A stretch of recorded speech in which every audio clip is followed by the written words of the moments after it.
What is up, everybody, and welcome to the All-NBA Show, powered by FanDuel, America's #1 sportsbook. Get started with $150 in bonus bets if you win your first $5 bet at FanDuel.com/All-NBA. I'm your host, Adam Mares. I'm joined by my esteemed colleague, the voice of NBA 2K, the voice of the #1 broadcast on ESPN, Tim Legler. Legs, how you doing today? I'm good, man. I've missed you. I've missed doing the show. It's been a while. So I was anxious to come on with you today. I didn't expect necessarily to be this much news over the last 48 hours, but yeah, a lot's taken place, man. It's been a wild couple of days. We're going to get into all of that, man, because we planned an outline for the show. We knew we'd take a little break, circle back with EuroBasket, because you and I, we like the game, and so we wanted some games to talk about. Over the next 2 weeks, we'll have some shows for you as we break down the competition and share our insight. But our script went out the window when a couple of things came down, and the first one I'm going to ask you about is that it was announced today, or perhaps even leaked today, that you have been named to the #1 broadcast on ESPN doing color commentary. Your first full season last year, you did it a little bit the year before. How did you get that news? What is it, just what's your general excitement about finding that out? Well, I mean, listen, first of all, I'm just, I'm just processing it all. I'm just so ecstatic, man. Like you work hard in this industry and you just want people to recognize your work. And obviously there's only certain crown jewel type opportunities in this industry. And now I've been given one of those. And so I'm absolutely ecstatic. I'm thrilled to get an opportunity, next year to work with Mike Breen and Richard Jefferson and bring what I bring to the table. And I'm sure the three of us we'll sort that out over time and hopefully form an incredible team calling these games. That's my goal. So I'm thrilled about it. It's obviously a goal. If you're a color basketball analyst in this industry, that's what you want. You're just going to keep plugging along, showing up every day, doing your work, Adam, and you hope that it can lead to something like this one day. And so I'm beyond thrilled. And how I received the news, pretty cool. I mean, we're in the off season here, so I'm at the beach. Literally at the beach, sitting on the beach. You're always at the beach. I feel like all of the major news, every time we talk and do one of these, you're like, well, I was at the beach throwing some bags.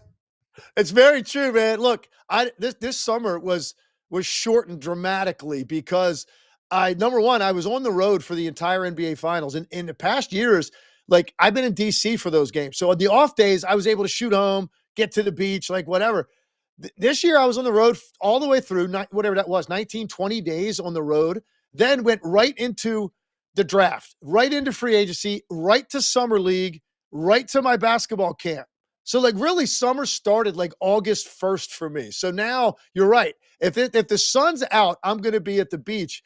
And that's where I was like 2 days ago. And it was kind of a cool moment because I'm just sitting there, man. I literally sitting in a chair and building like little fake ice cream cones with my 4-year-old of sand and my wife. And we're just playing in the sand.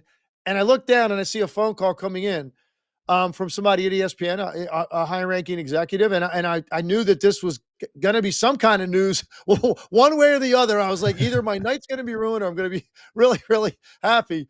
And I got the call, man. And it was pretty awesome to get that news and to just, you feel, I guess, in so many ways, Adam, you just feel like the work over the years, 24 years of showing up and just trying to be so prepared and consistent and just always like bringing the energy like every single day.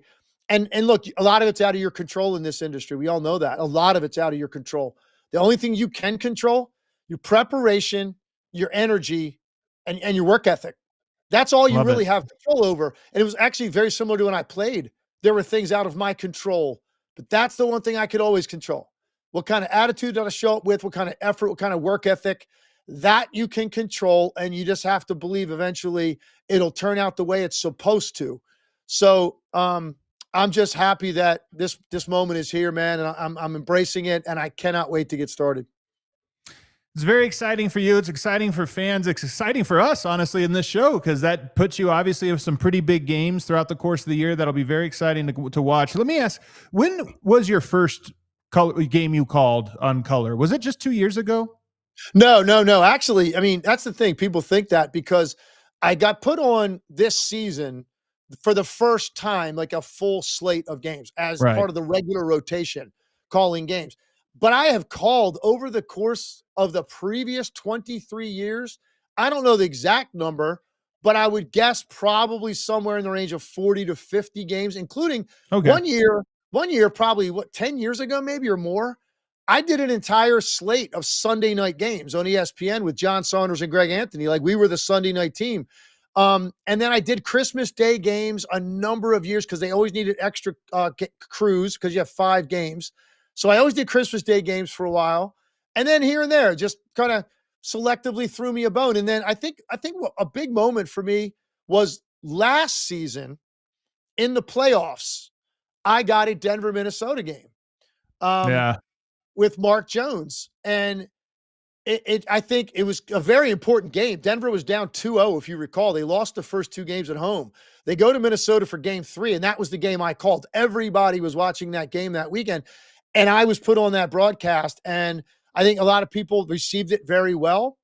It led to me going into the summer with a contract coming up and coming due and getting in this process of negotiating a new deal and having this game that I have now, like this thing to reference, like this is what I just did, and I'd like to do more of it. And that sort of led to this being my role this past season.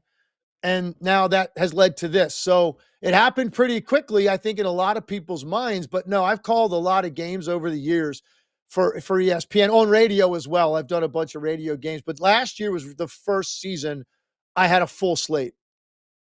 One last question on this, because I find it really interesting. I hope other people do too. But as you prepare, like you think about, okay, here I am. I've been doing this now pretty steady for a year and a half. What is it you're wanting to bring to the table? How do you approach that job? You say, this is who I am in this role. I want to provide this. My biggest thing that I try to do every single night, and I do the same thing in studio analysis, by the way. It's a little bit different because you're not doing it in real time. You're doing it after the game, and a little bit of time goes by before you're on the air. Right. In real time, it's different. It's harder.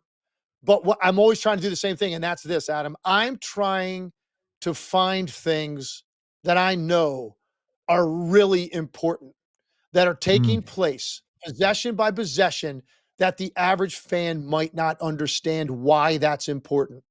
That's really, I think, what I try to do more than anything. Because look, anybody can watch a highlight of a game and you could talk about the big plays, the big moments. That's obviously part of the gig, and you're trying to break that down as it's happening.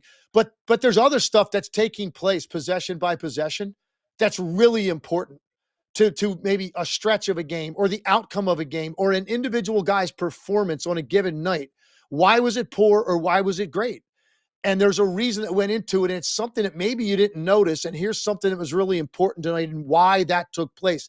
That's always been my goal. So it's really, I guess, what it gets down to is the same thing, which is why I've always, kind of talked about coaching so much.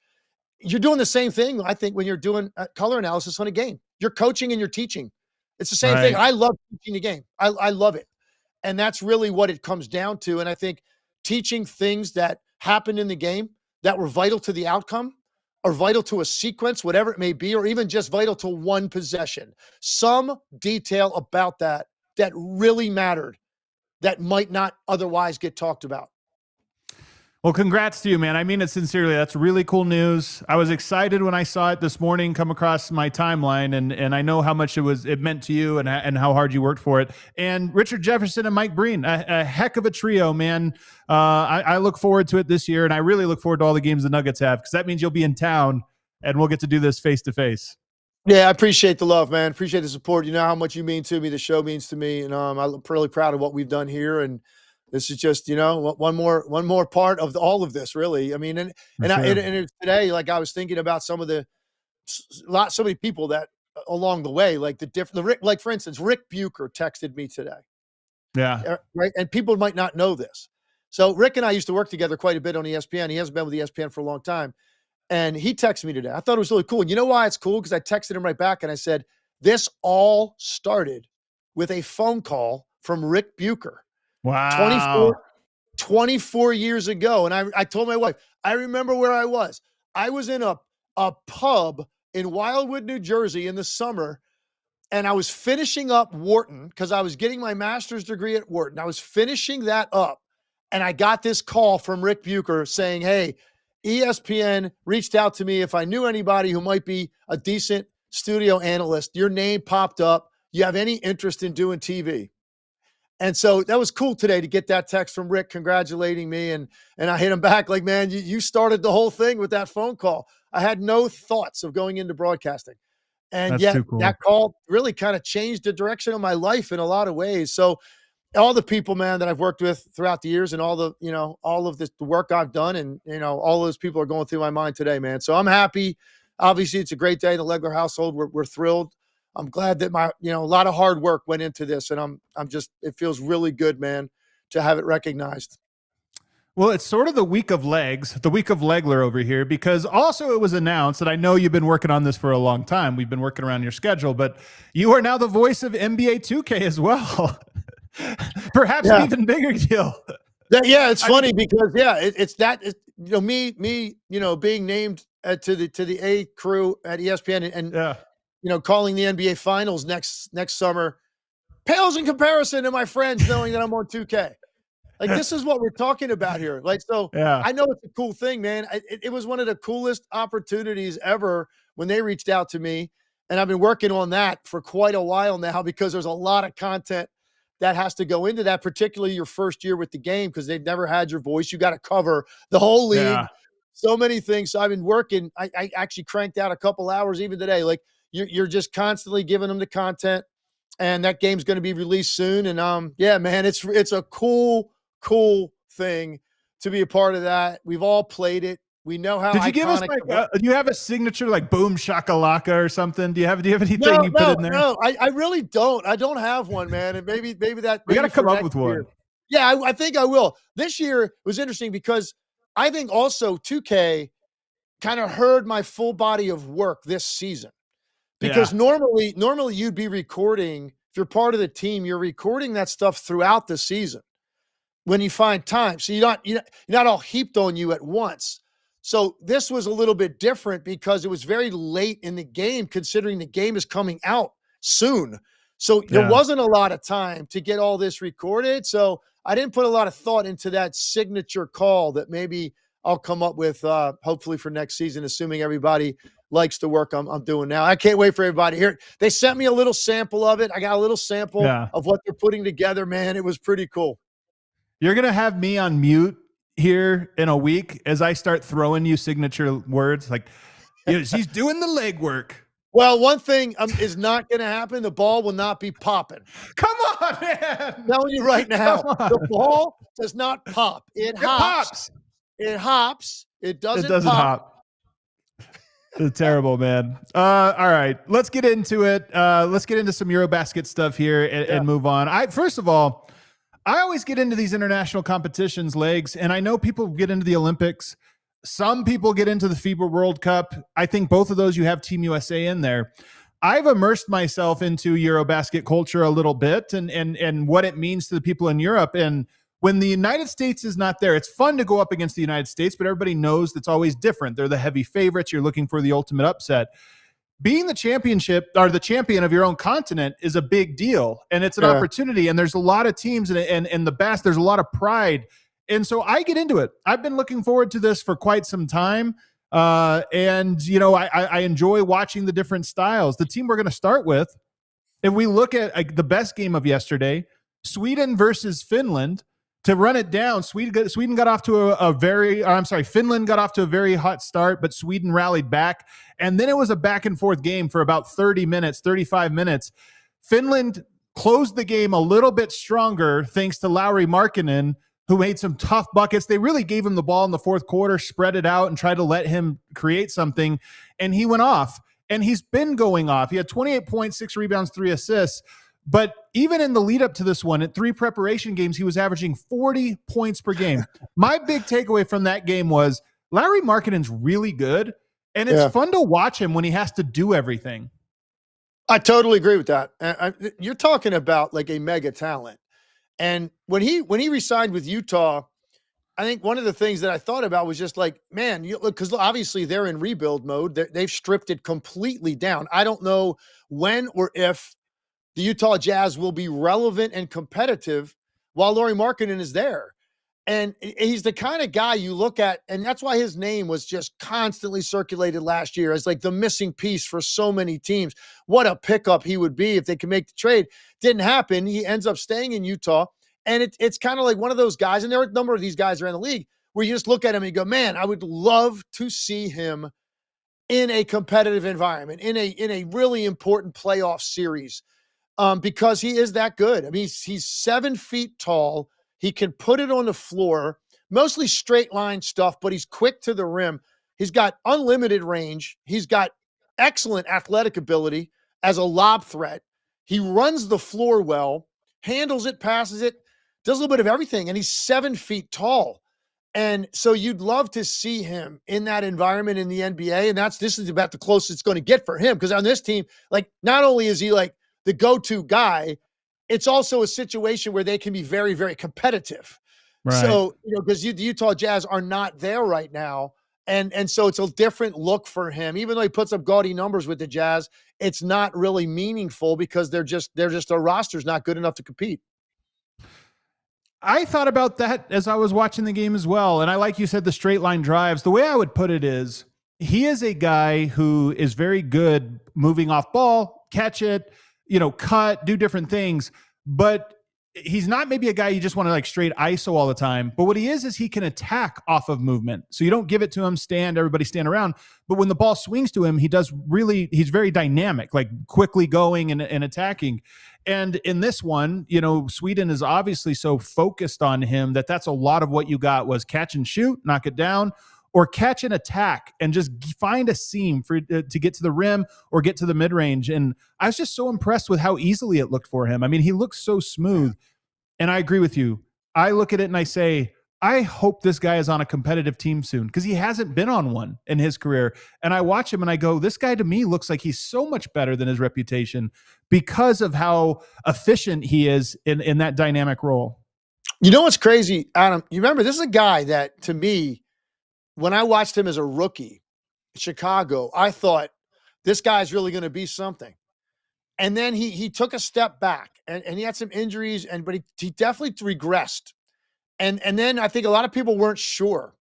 And he got this new lease on life and went to Utah, and where he just absolutely exploded, and all of that talent is coming together. And he's still so young. Do you know how old he is? How old is Lauri Markkanen? He can't be more than is he 25? Let me look it up here. I'm just curious, like how old he 28, is. 28. He's a little older. Oh, is he 28? Man, time flew. Sorry, I was off on the age there. Man, it did fly. But he's still, I always say 27 to 32 are your years, right? So he's just getting into his prime, but he's got a number of years now locked up in Utah. I don't know if we're going to see that or not, but you see something like this and it stands out. The other thing that stood out to me, if you noticed how much Sweden was trying to draw charges on him. Like, it was one guy after another. They'd slide their feet and then there'd be contact and they'd fall. And you know what I was thinking to myself? It's crazy because they didn't get any of those calls. He got every single one of those block charge calls. And I was thinking to myself, Adam, in the NBA, they love pointing the other direction. They love it. So I'm saying to myself, there was probably 3 of those, and it's a 5-foul limit. Remember, which changes things. Even for Larson, Pelly Larson, it changed his night. He got 2 fouls in the first minute of the game. He played 4 minutes in the first half. He's their best player, and he was not on the court because of the 5 fouls. So in an international competition, those fouls, those block charges, they're a big deal. And he easily, to me, in the NBA game, he probably had 2 or 3 of those could have gone the other way because his off arm was extended a little bit. And instead, all of those calls went his way. I guess the star power maybe came into play a little bit. Well, I think it was maybe a little star power, but here's what I think, having watched a lot of FIBA. I think they enforce the spirit of the rules as much as they enforce the rules. And I think the NBA is the opposite. They enforce the letter of the law, not necessarily the spirit of the law. And so, one example, the Euro take foul is allowed in FIBA, which I hate. I think the NBA did a great job of letting that go. But there were instances in that game and in others where somebody would give a little half-hearted, I'm going to wrap a guy up at half court so he can't go. The guy would break free and dunk it, and the player would say, hey, I wrapped him up. And the ref said, yeah, we're not giving you that. You know, the spirit of the rule is that you're trying to take a foul. And so I think there was a little bit of that. Guys were trying to take charges, and they said, hey, that's not what the rule's for. You know, like that's a block. No, yeah, I think you're probably right about that. And I do think, look, he's clearly the highest profile player on the floor. Sure. And he got treated that way. He got treated that way. And I'm sure he didn't mind it. But at one point, one of those plays happened. It was like third time in a row, it felt like, within a matter of minutes. Somebody was trying to get their chest on him on a drive, and then they're falling to the ground, and he's like stumbling over them. And, you know, it's like, and he looked down, and he just had this weird look on his face like, man, we relax. Like, he was getting mauled a little bit. But it was interesting. There's no way all of those calls would have gone his way in an NBA game, but they weren't. Hey, look, he was the best player on the floor. They sweated it out. That game got a lot tighter, I think, than they ever imagined it would be with the start that he had to the game. But give Sweden credit because they hung in there the entire time. Well, there was one guy I want to mention here because a lot of this is like we're learning the guys as we go. Ludvig Hankinson. This guy was on fire in the game in the third quarter. And just from three, I mean, I don't know if it was 3 or 4 in a row, 3 or 4, like he hits one, he had already been a little hot, and it was heat check after heat check after heat check. And that's what made the game so close is there was a moment they got hot as a team, but he in particular, it was almost Steph Curry-esque in how it was multiple heat checks. Well, you know what it was really more like in this setting? It was more Patty Mills-like, right? Okay. Patty Mills, one of the great all-time international scorers. And that's what it reminded me of because they're about the same size. And like he got so hot so fast.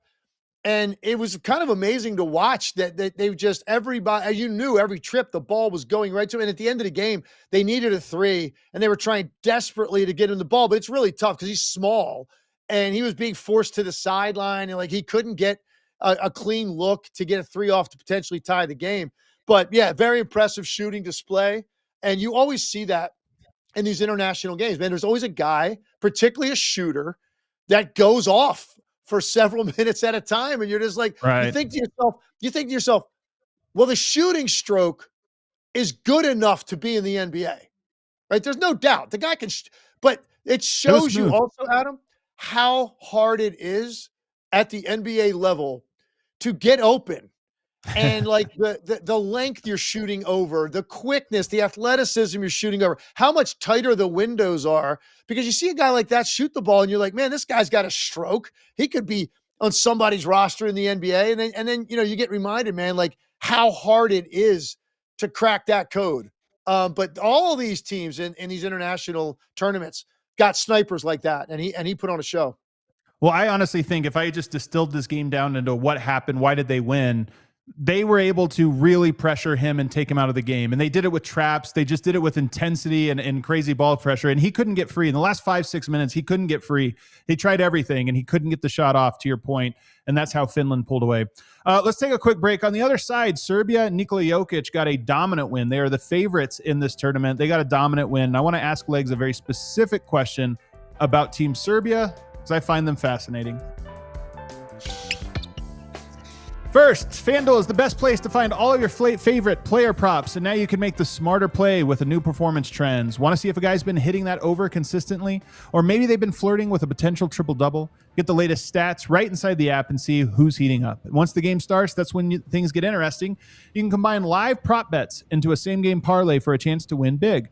If you don't already have FanDuel, it's not too late to get in on the action. You'll get started with $200 in bonus bets if you win your first $5 bet. So just visit FanDuel.com/AllNBA to join today. Make every moment more with FanDuel, official sports betting partner of the NBA. Must be 21 or older and present in select states. For Kansas in affiliation with Kansas Star Casino, or 18 plus and present in DC. First online real money wager only.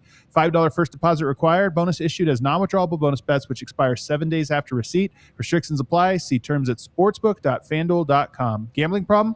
Call 1-800-GAMBLER or visit fanduel.com/RG. Call 1-888-789-7777 or visit ccpg.org/chat in Connecticut or visit mdgamblinghelp.org in Maryland. Hope is here. Visit gamblinghelplinema.org or call 800-327-5050 for 24/7 support in Massachusetts, or call 1-877-8-HOPE-NY or text HOPE-NY in New York. Also want to tell you guys about Shady Rays. You know that moment? The one when you realize you left your favorite sunglasses at the beach. Legs was just telling us a story about this. Or on the roof of your car, or at a gas station 3 states away. Well, we've all been there. I've been there too. But then I found Shady Rays. This is a true story, by the way, and it changed the game. These sunglasses are made for real life, seriously good-looking, polarized, durable, and not stupidly expensive. And here's the wild part. If you lose or break them, even on day one, Shady Rays will send you a brand new pair. No guilt trip, just replacements. So now I actually wear my sunglasses without fear on hikes, at concerts, on the boat, at the beach, wherever. This is a true story, and I've done it before. They break or you get them lost. You send them a message, they send you a replacement pair. It's unbelievable. Shady Rays is eyewear that you can that has your back. We've teamed up with Shady Rays to bring you an exclusive offer. Head to shadyrays.com and use the code AC35 for 35% off polarized sunglasses. Try for yourself the shades, rated 5 stars by over 300,000 people. Back here on the All-NBA show, segment 2, Legs. Let's talk a little bit about Serbia and Estonia. And you might be asking me why. It was 98-64. It was like 32-12 at the end of one period. It was not a close game. Jokic had 11 points, 10 rebounds, 7 assists, and was a plus 39 in his limited minutes. Nikola Jokic, I thought, was fantastic. 18 points, 6 assists, 4 rebounds for him. But Serbia is the favorites. And the reason they're the favorites is obviously because they have Nikola Jokic as their anchor, but also, in my opinion, this is a team that has had continuity across these tournaments for a couple summers now. And when I watch them play on game 1 and even in the preliminaries leading up, I'm so impressed with their execution. They execute like a NBA playoff team where everybody cuts and moves in sync. And to me, that's why they're favorites. Jokic barely had to do anything. They get a 34-point win, one of the biggest of the 21st century in EuroBasket. Are you as impressed as I was with their level of execution on night 1? Yeah, totally. And you're 100% right. It just looks different. It looks different with their offense. And the reason is because Jokic and his passing ability. It's that simple. So even if you don't have a well-orchestrated set on a given possession, or the timing's off, or a screen wasn't set right, or a guy just forgets what to do, or it's overplayed and defended well, this guy absolutely makes up for all of that. He erases any mistake you make on a possession with his ability to get the ball from point A to point B on a rope, or delivered in such a way that it leads to something great for an inferior player. It's pretty incredible to watch. He did it right off the bat in this game, and the highlight of the day was the pass he made out of the post from the left post to the right to the left block. Was it even a good pass? Like, it was ridiculously on point.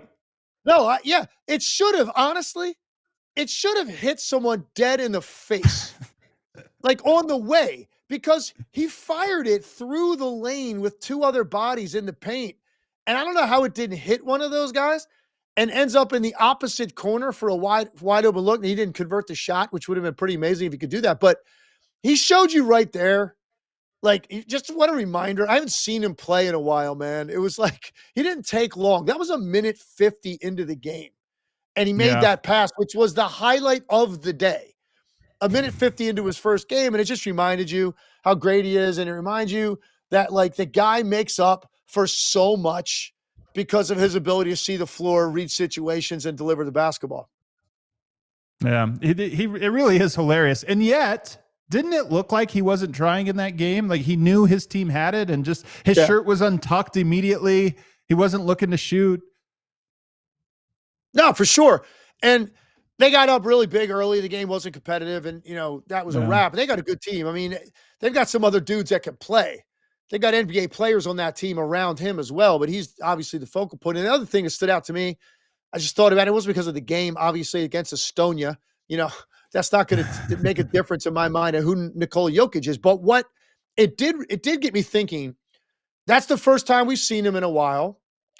It's going to be now over the next few weeks. You're going to see him be playing. And then, of course, you're going to be in the camp. And then here we go. Another NBA season upon us. And last year, he had an historically great year, and he did not win the MVP. And I think in my mind, and maybe a lot of people's minds, you're thinking like, okay, maybe that window's passed. He won 3 of them. He had one of the greatest years statistically in the history of the league and lost the MVP award a year ago to a well-deserving guy and Shai Gilgeous-Alexander, an incredible year himself. And they lapped the field in the West and all that. But it got me thinking, Adam, I don't think Jokic's window's closed for MVPs. I'm not guaranteeing he's going to win it next year, not predicting that. But what I'm saying is a lot of times if a guys have a short run and a burst of MVPs, and then they don't get it when they're still putting up great numbers like that next year, we don't revisit that typically. I mean, LeBron James won 4 of them in Yeah. a 5-year period or 6-year period. I don't remember. But they were all bunched together. And the guy went on, and he's still playing at an elite level, but for certainly the next decade, he was playing at an MVP caliber, but he never was able to win another one. It's just like, okay, moved on from that. And that's what it kind of felt like when Shai got it last year. Like, I guess that's it for Jokic. And the reason I think is because we didn't view Denver as a legitimate contender. And I Yeah. think that has changed. I think their off season has made a lot of people believe that they might be, when it's all said and done, maybe they're the second best team in the West. And maybe they took OKC to 7 games. Maybe they're a legitimate challenger to beat the defending champion this year. And if that's the case and he puts up the same numbers, he absolutely still is in the mix. So I don't think the window's closed. And that just brief glimpse of what we saw of him in the first game of this, because we haven't seen him in a while, kind of hit me like, you know what, man, this dude is still The on this game's level. easy. It's so Yeah. easy for him. It's laughably easy, the way this guy plays, and I don't think it's necessarily over for him. I think depending on Denver's team success and how in touch they are with OKC all season, as long as they don't get beat by 10, 12, 15 games again in the Western Conference, I think Jokic is going to be right there again. Just run through some other games that happened real quick. And by the way, this was, we're putting the show together. We wanted to scramble and get it for the Open, really as almost an introduction to EuroBasket. As these games go on, Legs and I are going to be checking out different teams, and kind of right now it's like we saw one game from these teams. It's hard to make too many storylines. But as we go, we'll have more and more, including a couple shows next week. Turkey beat Latvia 93-73. Alperen Şengün, Cedi Osman, Furkan Korkmaz, Latvia, obviously Kristaps Porzingis, Davis Bertans. Germany got the win over Montenegro. Germany, by the way, one of the favorites in this tournament as well. They're going to be great. Franz Wagner, Dennis Schroeder. Portugal beat the Czech Republic 62-50. Lithuania beat Great Britain 94-70. Today, Bosnia beat Cyprus 91-64. France over Belgium. I mean, that's another big one. France, they have Risa Shea, Sar, Yabusele, Koulibaly. They have a lot of NBA players. They'll be one of the favorites here. Israel beat Iceland. Georgia upset Spain. And this takes me to a question I have for you. We remember the golden era of Argentinian basketball, and they get a gold medal at the Olympics at the U.S.'s expense. And they had this run of players over an entire generation that was phenomenal, and they sort of collapsed. It's not like they're producing consistent. Spain has some great coaches, great teams in EuroLeague, and they had a great generation. And I wonder if they've lost. They had great guards, if you remember, Legs, Sergio Yul. They had a handful of guys, Ricky Rubio, obviously, Juan Carlos Navarro.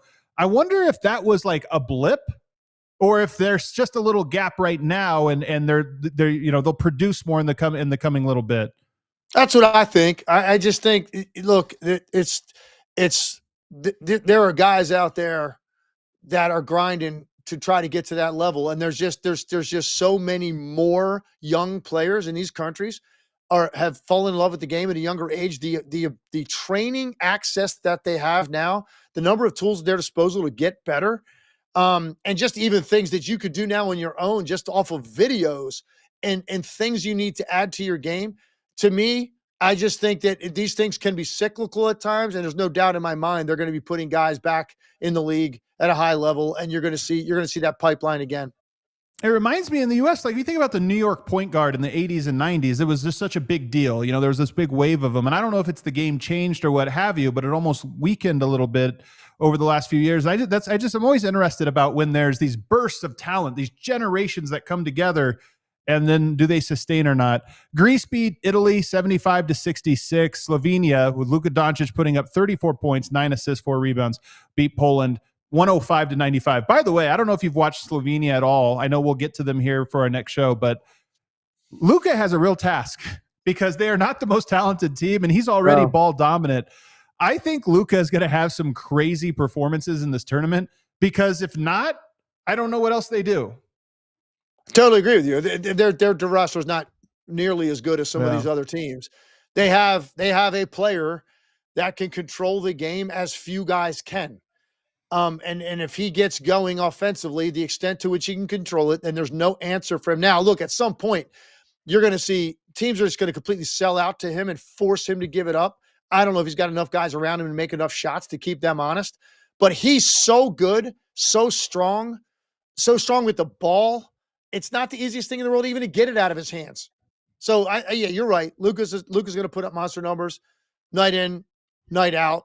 And it's going to set the stage, man. I think seeing him and really tantalizing people for what you've seen in the offseason out of him, what it looks like his intentions are going to be. And a lot of people think that Luka comes in as determined as he looks in the offseason. If he comes into the season that way, a lot of people think, man, this might be finally the year that an MVP kicks in for him. So you played 1 year. We're going to wrap up the show with a little story time here. You played 1 year for Limoges. Did I say that right? Limoges.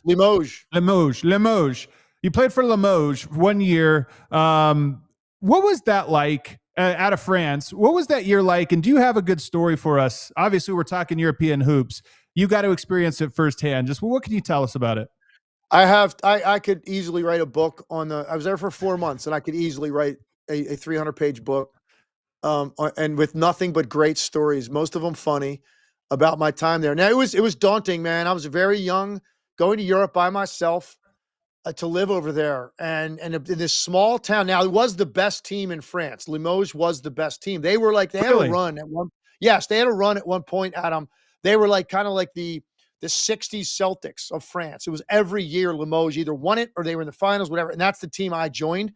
So I went over there, high expectations, a lot of pressure. It's a very small town. It's like 3 hours from Paris by train. And it's a very old, small town. The basketball team is the city. So there's a lot of pressure on you to perform and to win. And so for a young guy to go over there and experience that, you know, I didn't know the language. The coach actually didn't know the language. We had a Yugoslavian coach who didn't speak French. So he barked out Yugoslavian commands. A translator then translated it to French, and then a French guy would tell me like one sentence, and the guy just ranted for 5 minutes.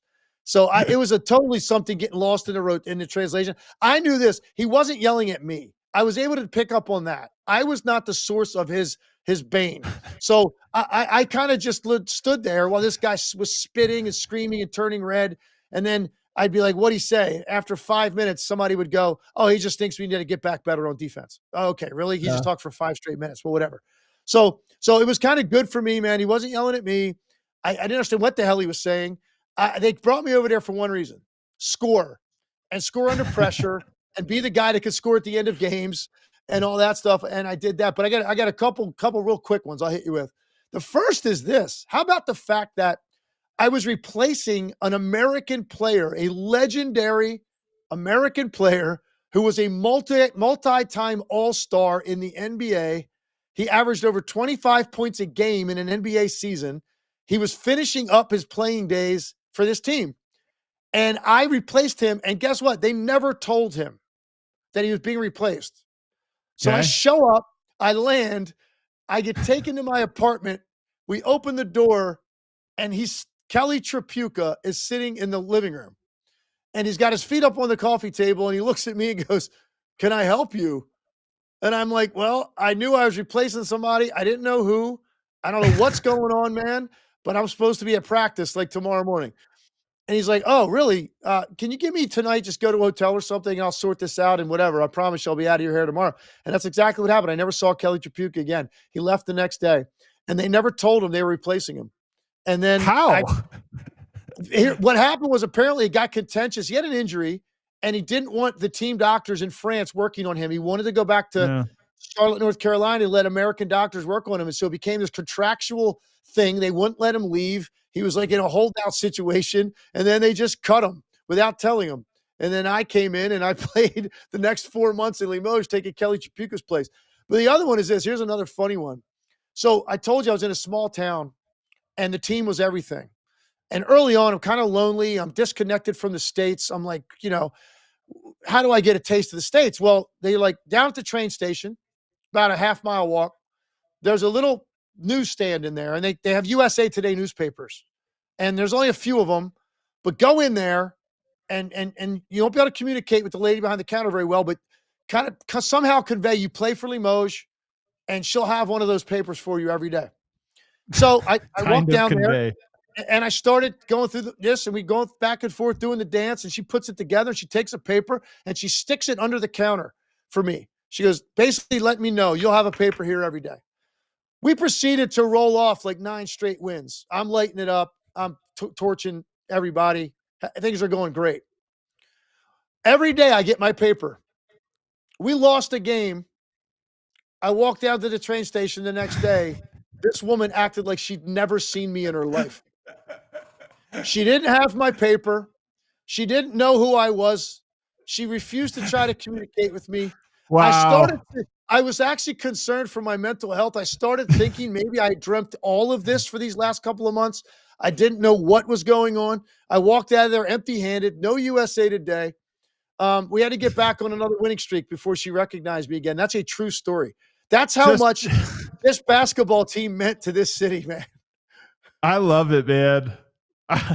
That's true obsession. I also love that it's not like she says something to you. I'm going to act completely different. No, it was totally like the episode on Seinfeld, the soup Nazi. No soup for you. She was no paper for you. And it was like, and the thing was, we lost, but I had a pretty damn good game, but it wasn't my fault. But like they couldn't accept losing at all. In fact, we go into the championship game. It's 1-1, best of 3, and we're on the road.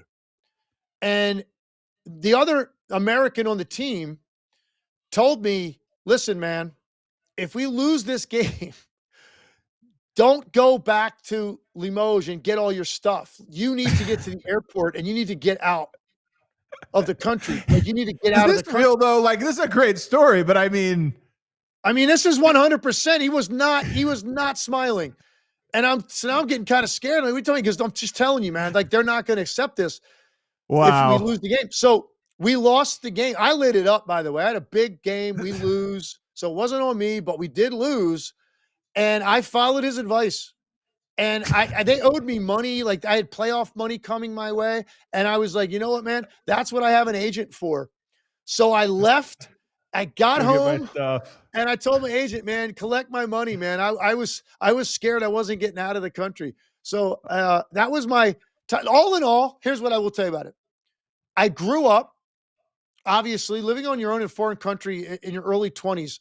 I grew up. I was playing against grown men every day. There was a lot of pressure on me, so I learned to cope with that.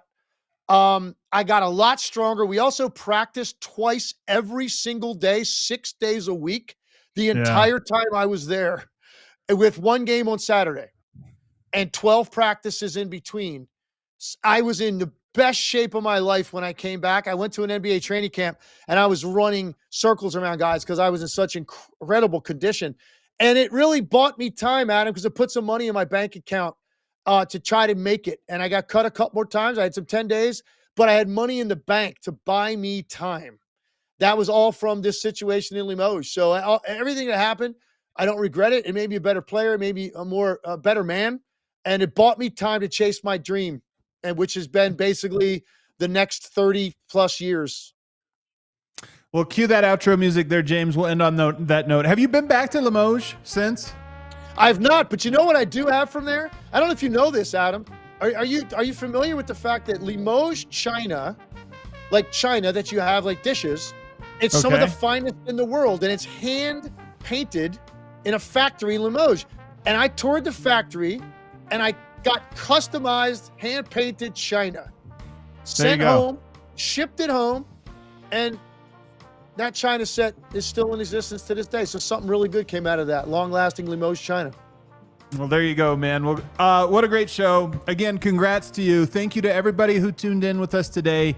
EuroBasket just starting, but we got a lot of games every day, basically from here for the next 2 weeks, and we're going to be breaking it down for you. So make sure you're subscribed. Make sure you're back, because we're back. Hit that like button on the way out.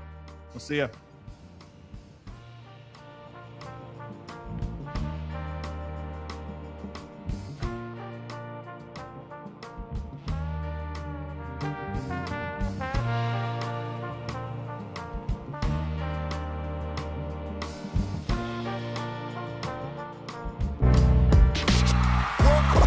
We all silly like the mayor.